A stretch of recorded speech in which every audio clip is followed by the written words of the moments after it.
Всім привіт! Ви слухаєте подкаст «Дура Лекс Сед Лекс. Закон після деокупації». Мене звати Руслан Халапов. Сьогодні ми поговоримо про колабораціонізм та відповідальність за цей злочин. І у нас в студії перший заступник керівника прокуратури Автономної Республіки Крим та міста Севастополь Віталій Секретар. Пане Віталію, хочу запитати про які тенденції в аспекті репресій, переслідувань на окупованому півострові ви можете спостерігати і спостерігаєте, власне, з початку повномасштабної фази російсько-української війни, яка вже майже 2 роки триває. Доброго дня нашим слухачам, доброго дня вам. Дякую за запрошення. Ви знаєте, протягом 2022-2023 року не змінилася ситуація в плані дотримання прав людини на окупованому півострові. Сьогодні тисячі громадян стають жертвами як воєнних злочинів, так і інших порушень прав людини. Тут можна говорити і про факти, починаючи від незаконних обшуків, затримань, переслідування журналістів, переслідування адвокатів, тих людей, які повинні захищати, так, осіб, яких переслідують там.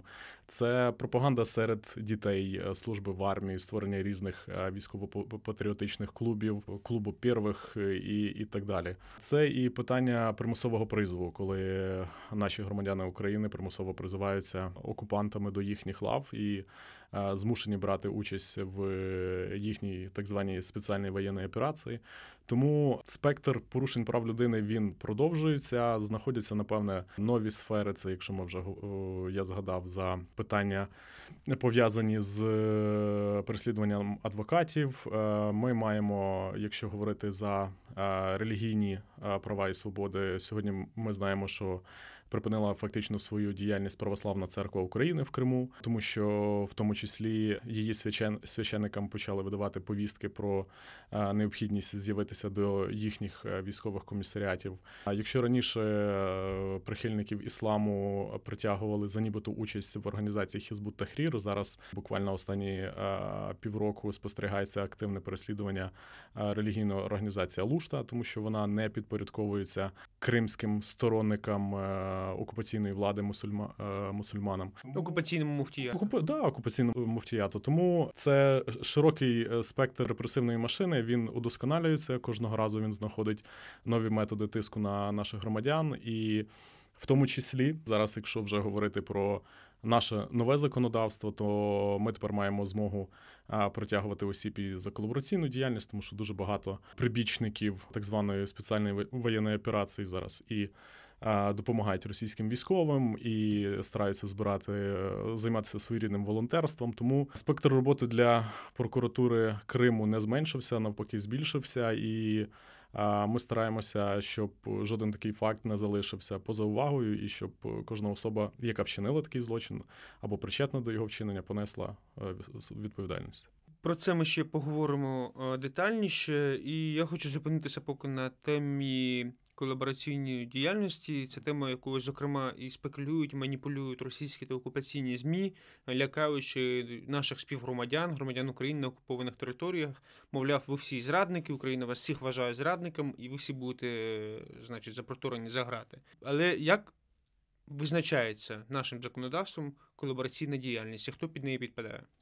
Перш за все, я дуже сподіваюся, що мешканці окупованого півострову будуть нас слухати. І останнє, що треба слухати, це російську пропаганду від славнозвісних, Київ за 3 дня, які вони до сих пір їх виконують до розп'ятого мальчика. До сих пір немає ніяких доказів, але вони постійно продумують щось нове.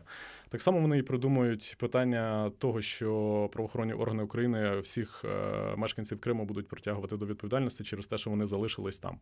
Це абсолютно неправда, і українська влада неодноразово заявляла, що ми звільняємо в першу чергу людей, які залишились до окупації, і нашу землю, яку відібрав окупант. Тому українській державі важливі громадяни, важливі ті люди, які залишилися вірні нашій державі, проукраїнським поглядам, які, незважаючи на складну обстановку, про яку ми попередньо говорили, все одно люблять свою державу, але вимушені залишитись там. Законодавство дійсно в 2022 році наш законодавець реагував на події нової окупації, нових територій. для того, щоб попередити факти участі наших громадян в діяльності російській по захопленню наших територій і утвердження цієї влади на території новоокупованих територій. Безумовно, прокуратура Криму має свій досвід притягнення осіб спочатку до кримінальної відповідальності за державну зраду і зараз за колабораціонізм, але треба враховувати те, що в нас є чіткі критерії. Тобто ми не притягуємо всіх за аби що. Тобто закон передбачає конкретні частини в статті 111 зі значком 1, які дії підпадають саме під кримінальну відповідальність. Це можуть бути публічні заклики і публічне виправдування збройної агресії, її заперечення, підтримка, це призначення на адміністративні посади в різні органи окупаційної адміністрації, в тому числі судові, правоохоронні органи, це організація та участь в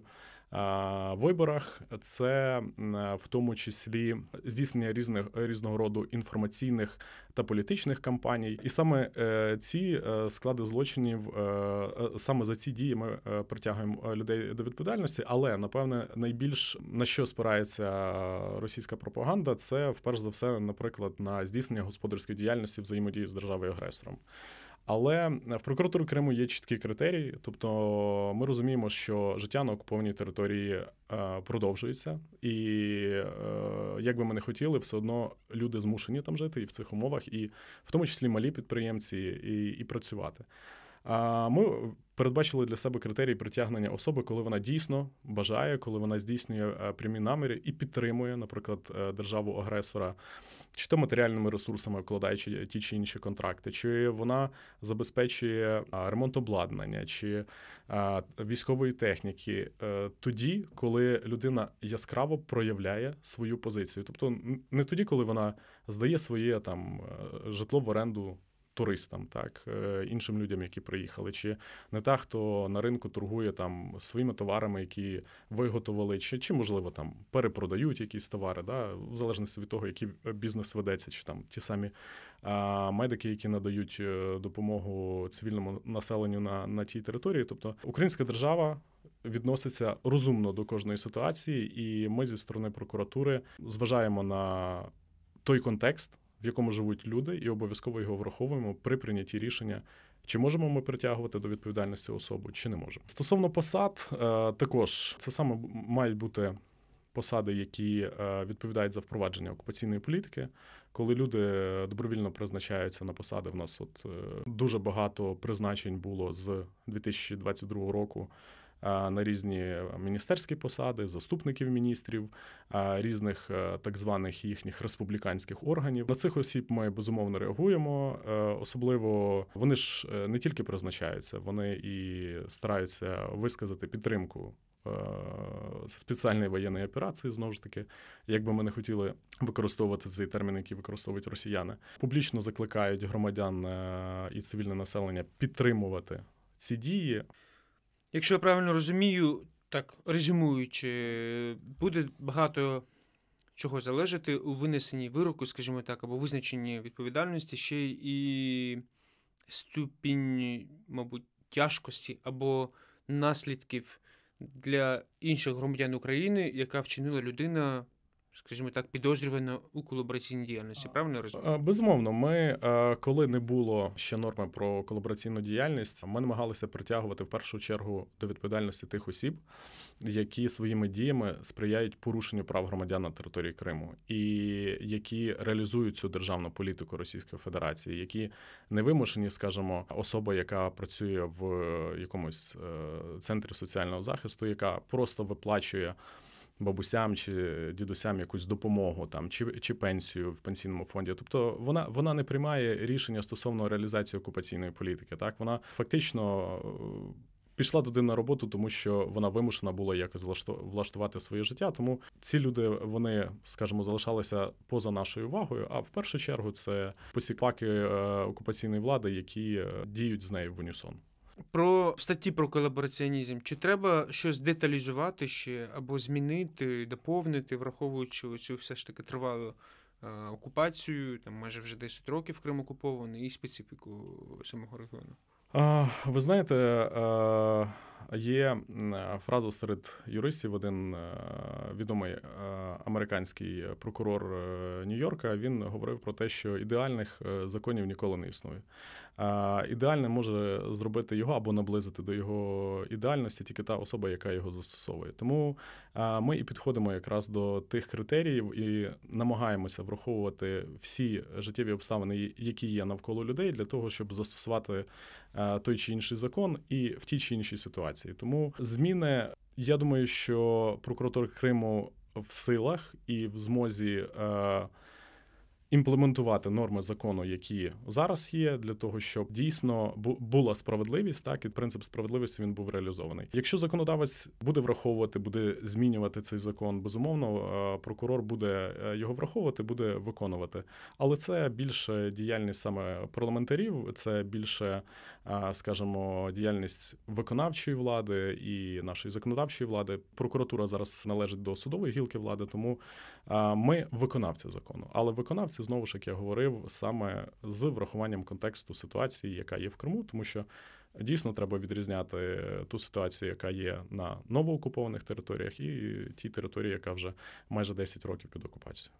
Поговоримо про статистику. За час роботи прокуратури Автономної Республіки Крим, вже після початку окупації, зрозуміло, скільки загалом було ініційовано кримінальних проваджень проти тих кримчан, посіпак окупаційної влади, які безпосередньо і стверджували окупаційний, власне, режим на території півострова? Ви знаєте, ми розпочинаємо деколи провадження за фактом діяльності конкретної особи, а деколи за фактом безпосередньо здійснення, наприклад, господарської діяльності, коли ми знаємо, що залучені велика кількість, наприклад, суб'єктів господарювання, які сприяють виконанню державного оборонного замовлення Російської Федерації на території Криму. І ми розпочинаємо провадження не стосовно конкретної однієї особи, а тобто групи, і кількість проваджень не завжди відповідає кількості тих осіб, стосовно яких ми працюємо. Да? Вона може бути або меншою, або більшою, в залежності від ситуації. Загалом, за час вторгнення ми притягнули більше 150 осіб за вчинення колабораційної діяльності. І притягнули, мається на увазі, що вони засуджені, відбувають покарання? Ні, що вони, притягнення до відповідальності вважається з моменту повідомлення їм про підозру. Угу. Тобто повідомлення про підозру – це вже є актом волі держави, яка говорить про те, що ми притягуємо вам до відповідальності, ви набуваєте статусу підозрюваного, у вас є додаткові права, додаткові обов'язки, і з цього моменту особа вважається притягненою до відповідальності. Далі відбувається процедура отримання дозволу від суду на здійснення, наприклад, заочного досудового розслідування, і після того тільки прокурор вправі направити обвинувальний акт до суду. Зараз це таке число. Треба враховувати, що і кількість людей, які займаються в прокуратурі цієї діяльності, вона приблизно 1,5 десятки. Тобто це не така велика кількість людей, щоб ми, знаєте, навіть якщо вже говорити про наративи російської пропаганди, що ми всіх посадимо, ми навіть фізично би цього не змогли, якби просто логічно про це подумати. Тому на даний момент є такі факти. Ми отримали вже перші вироки. Російський сенатор від Криму, а поки ще вирок не набрав законної сили, ми не будемо називати її ім'я, тому що особа вважається невинуватою, доки судом це не встановлено. Вирок набуде чинності, тоді ми зможемо назвати ім'я цієї особи. Вона притягнута до відповідальності за колабораційну діяльність, тому що вона постійно здійснювала різного роду, брала участь в політичних різних акціях, в інформаційних програмах, де вона пропагувала всю цю діяльність, яку росіяни розпочали з 2022 року і активно підтримувала президента держави-агресора. В тому числі і суб'єкти господарювання, які безпосередньо, як я попередньо говорив, виконували державне оборонне замовлення Російської Федерації. Тобто, знову ж таки, це я наголошую, що це не прості підприємці, які займаються звичайним своїм бізнесом для підтримання добробуту своєї сім'ї, а це дійсно люди, які всіма силами сприяють окупанту в утвердженні його влади на окупованій території. Чи існують взагалі, я розумію, що ми маємо отримати доступ безпосередньо, скажімо так, щоб фізично притягнути цих людей до відповідальності, Але чи зараз існують якісь інші механізми притягнення до відповідальності? Безумовно. В ході досудового розслідування, коли слідчий або прокурор бачить, що злочином завдано збитки, або якщо санкція злочину передбачає конфіскацію майна, він зобов'язаний встановити це майно. Ми обов'язково це робимо, ми звертаємося до такого органу, як АРМА називається. Ми отримуємо від них інформацію про все майно, яке тільки може бути в цієї особи. От якраз в сенатора, про якого ми згадували, якраз санкція там, вона була засуджена, здається, якщо я не помиляюсь, до 11 років позбавлення волі з конфіскацією всього належного майна. В неї є майно і квартири, і земельні ділянки на території Криму, тому, безумовно, це майно буде конфісковане. Крім того, прокуратура активно бере участь в різних міжнародних заходах. Ми співпрацюємо з нашими різними міністерствами і з Міністерством юстиції, закордонних справ. В нас щорічно відбуваються раунди переговорів Україна-ЄС, де запрошуються щодо Криму, де запрошуються представники державних органів, які відповідають за політику стосовно Криму українські, з відповідними європейськими представниками. І кожного разу, коли ми відвідуємо такі заходи, ми говоримо про ситуацію, яка відбувається в Криму, про порушення прав людини, про тих людей, які залучені до цього процесу. Ми інформуємо, хто, і, безумовно, ми просимо застосовувати санкції до тих осіб, до яких в нас наявно достатньо доказів, для того, щоб, відповідно, і наші європейські колеги мали обґрунтування застосувати ці європейські санкції. Тому, безумовно, так, і ми працюємо в цьому напрямку, і сподіваємося, що черговий раунд, який відбудеться найближчим часом, він додасть нових фігурантів кримських до санкційних списків Європейського Союзу. Пане Віталію, ви частково затронули тему кількості людей, працівників. Я хочу з вами поговорити взагалі, чи готова у нас нормативна база, чи є у нас спроможності, зокрема у прокуратури, для відновлення роботи в Криму після деокупації одразу, так? І наскільки швидко це може бути, і які є прогалини. Я так просто зауважую для наших слухачів, що в попередньому випуску, епізоді з аналітиком Української гельсінської спілки з прав людини Владиславом Мірошниченком також говорили про це, що треба продовжувати і нарощувати темпи навчання правоохоронців різних структур, скажімо так, якраз для здійснення і відновлення правоохоронної діяльності на деокупованих територіях одразу після їх звільнення. А з вами от якраз на прикладі прокуратури нашої автономії хочу поговорити. Дякую вам за запитання. Дійсно, це питання для нас стоїть гостро, тому що ми прекрасно усвідомлюємо те, що окупанти, коли вони прийшли в 2014 році на територію Криму, вони скористалися дуже великою кількістю перебіжчиків, так, зі сторони різного роду правоохоронних органів, в тому числі і прокуратури. Вони фактично прийшли в готові приміщення з готовою технікою і з готовими людьми. Вони фактично застосовували тільки, вони їх перепрофілювали і почали працювати. Можливо, прийшла якась процедура переатестації, і люди почали працювати в Криму на користь окупанта. Але в нашому випадку так не буде. Ми це прекрасно розуміємо, тому що ті люди, які залишились там і працюють, наприклад, в прокуратурі, для нас вони державні зрадники, так, вони притягуються до відповідальності саме за це. Використовувати ми не зможемо їх. Для нас так само питання постане з їхнім матеріальним забезпеченням, тим самим комп'ютерами, принтерами, буквально з самим найпростішим обладнанням. Для нас це стануть речові докази, а не предмет нашої діяльності, за яким ми зможемо сісти і друкувати наші документи. Тому в кінці минулого року Генеральним прокурором своїм наказом було створено спеціальну робочу групу стосовно впровадження кримінальної юстиції на деокупованих територіях. Влітку цього року керівником цієї групи призначено нашого керівника Поночевного Ігоря Миколайовича.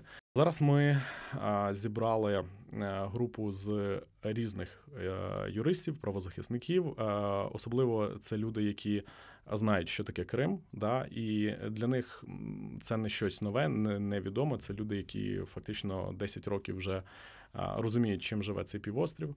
В нас є два напрямки, по яких ми працюємо. Перше – це питання кадрового забезпечення, тому що ми розуміємо, що на території Криму була велика прокуратура Автономної Республіки Крим, плюс окремо була прокуратура Севастополя. В їхніх структурах були районні прокуратури. Зараз функції всіх цих прокуратур виконує лише наша одна, в штаті якої 45 прокурорів. І вони дійсно не справляться з цією діяльністю. Ми разом розробили концепцію, яка буде передбачати порядок збільшення штату працівників, як він буде трансформовуватися в залежності від ситуації деокупації, тому що ми повинні прекрасно розуміти, що Крим за, скажімо, рухом магічної палички в одну мить не стане вільним від окупантів. Тобто це буде, напевно, якийсь поступовий процес, хоча, чесно кажучи, я би тут більше пожадав якоїсь магії, щоб вони зразу звідти зникли і ми спокійно почали працювати. Тому перший етап – це дійсно кадрове наше забезпечення, це ми передбачили розвиток, які будуть саме місцеві прокуратури знаходитися на території Криму, за які території вони будуть відповідати, яким чином буде здійснювати діяльність там прокуратура Автономної Республіки Крим та міста Севастополя як прокуратура обласного рівня. Тобто цей концепт в нас є. Але питання друге – це питання саме того, що ми будемо робити з наслідками окупації. Тому що наслідки окупації – це окремий момент, тому що росіяни, по-перше, щось робили з нашими кримінальними провадженнями, які залишились на території Криму. Друге, вони створили свої кримінальні провадження. Третє, вони вже навіть повиносили вироки, вони позасуджували людей, люди сидять в тюрмах, ув'язнені. І тому це таких чотири питання, які ми будемо передбачати на врегулювання. Зараз ми вивчаємо досвід різних країн стосовно перехідного правосуддя. Це була і Німеччина стосовно факту об'єднання Західної і Східної Німеччини, тому що також був перехідний період в німецькому суспільстві, коли вони розбиралися з наслідками їхньої соціалістичної партії, роботи цієї партії на території Східної Німеччини. Ми вивчаємо досвід, який був в Хорватії після ліквідації, скажімо так, сепаратистського утворення республіки сербська країна, так вона називалася, і як правоохоронні органи і як громадянське суспільство взаємодіяло, яким чином це відбувалося. Безумовно, ми вивчали досвід і окупантів, тому що в них вже тут є прокачені скіли в цьому напрямку. Вони окуповували Крим, не був першою територією, яку вони окупували, тобто і була Грузія, і питання Придністровської, Молдавської республіки. Тому ми дивимося, як вони це робили. Знаєте, поганий досвід – теж досвід. І, чесно кажучи, ми навіть якимось чином переглядаємося до Закону України про реабілітацію жертв комуністичного режиму, який був український. Там теж відбувався певний період процедури реабілітації, яка була врегульована. Тобто ми зараз хочемо відібрати кращі практики. Безумовно, наші юристи будуть напрацьовувати концепцію, яка буде розроблена в конкретний проект закону. Я більш ніж впевнений, що тільки законом це не обійдеться. Це мають бути ще окремі накази Генерального прокурора, які будуть наші внутрішні питання врегульовувати. Тому велика група людей, ми розбиті на своєрідних 5 кластерів.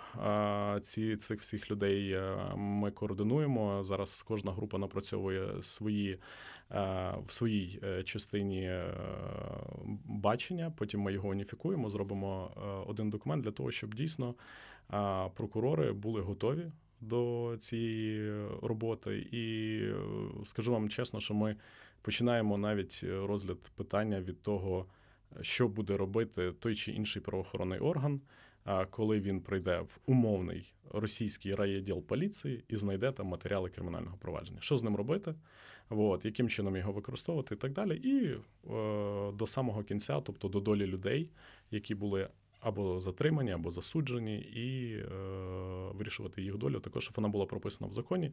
Треба усвідомлювати, що деякі речі будуть прописані в законі таким чином, щоб втручання прокурора чи слідчого було мінімальним, тому що ми розуміємо, що ресурси будуть обмежені, і, можливо, законодавчими нормами, проектом цим, ми будемо врегульовувати певні ситуації, коли від дій прокурора вже буде залежати менше, а сам закон буде встановлювати, що буде відбуватися з тією чи іншою особою, якщо вона перебуває, наприклад, в ось такій ситуації, а що, якщо в іншій ситуації.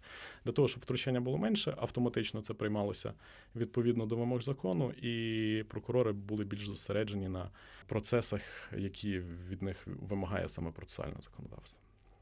Я розумію, що перехідний період, зокрема, і, в принципі, Звісно, що процес відновлення діяльності, зокрема, прокуратуру буде залежати ще й від безпекових умов, від тієї ситуації, яка буде на момент звільнення півострова. Але от мене турбує питання цього перехідного періоду, яким він має бути, якою має бути його тривалість, яке розуміння того, що там буде відбуватися в той момент, тобто хто буде фактично впроваджувати або проводити в дію наше законодавство.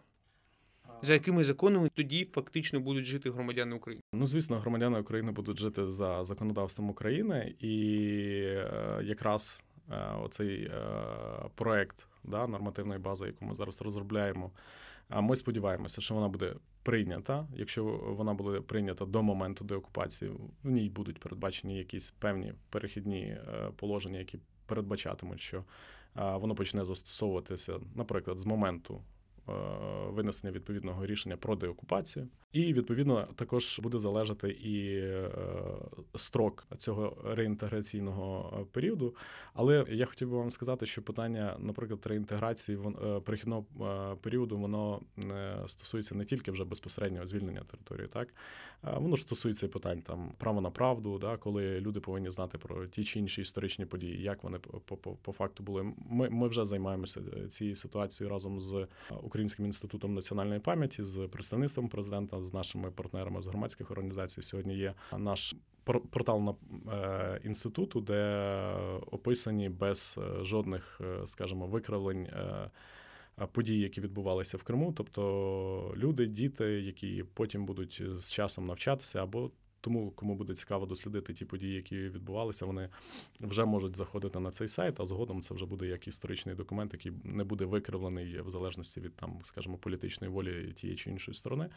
Тому ми тут вже працюємо, і треба розуміти, що ми, наприклад, не можемо застосувати ті методи, які зараз застосовують наші, наприклад, колеги там з Чернігівської, з Харківської областей, так, з Київської, і їхнє відновлення діяльності, яке відбулося. Тому що період окупації, під якою перебували ці території, він був незначним, не такий, як в Криму.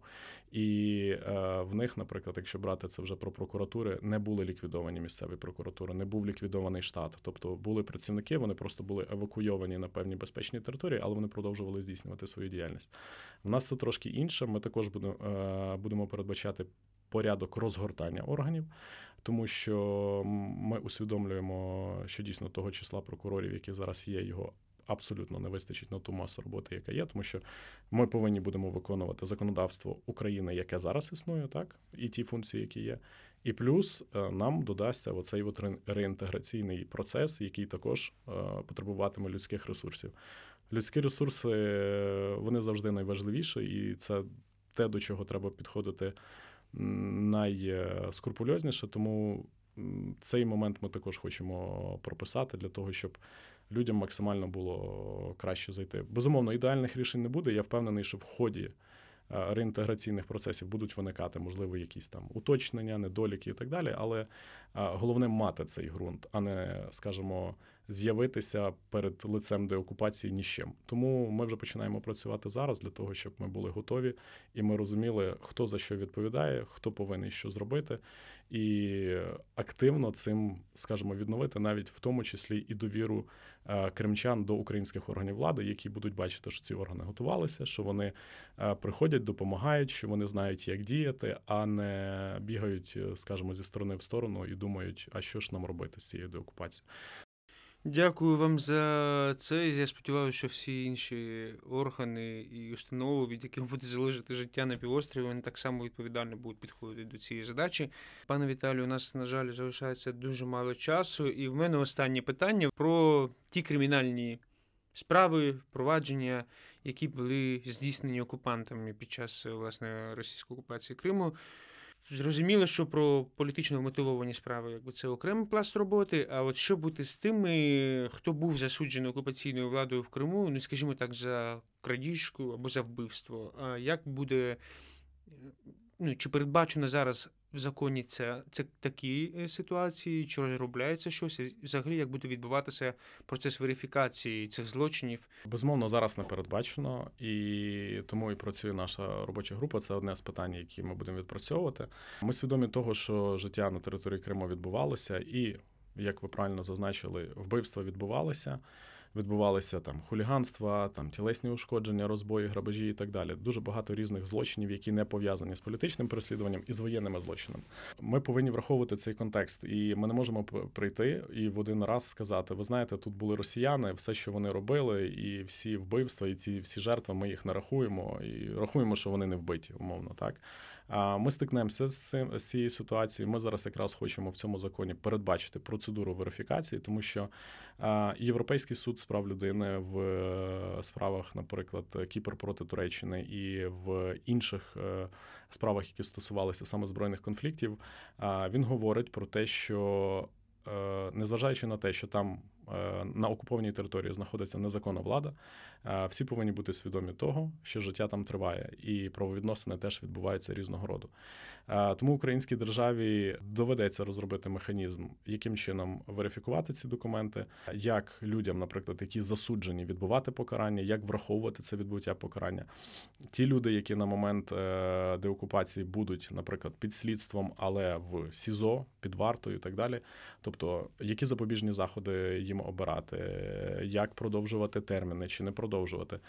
Все це буде передбачено. Ми цю ситуацію продумували, ми її включили в перелік тих питань, які повинні бути передбачені в законодавстві, в змінах деокупаційних, реінтеграційних, як хочете їх назвіть. І зараз ми якраз, коли ми розробимо цей проект, ми в кінці хочемо передати його на експертизу якраз і до фахівців в сфері Конвенції про захист прав людини європейської, для того, щоб і ці фахівці проаналізували їх на дотримання прав людини. Тому що ми повинні розуміти, що людина, яка є злочинець, це не людина, яка випала з нашого суспільства, це також наш громадянин, в нього теж є права, і права цієї особи не повинні бути порушені навіть процесами деокупації. Ми не повинні накладати на нього надмірний тягар від того, що держава повертається на цю територію. Тому, відповідно, ми теж хочемо провести цей аналіз для того, щоб враховувалися не тільки права потерпілого, але й і тих осіб, які вчинили злочин. Дякую вам дуже за цю розмову. Нагадаю, ми говорили з першим заступником керівника прокуратури Автономної Республіки Крим та міста Севастополь Віталієм Секретарем. Дякую. Дякую вам.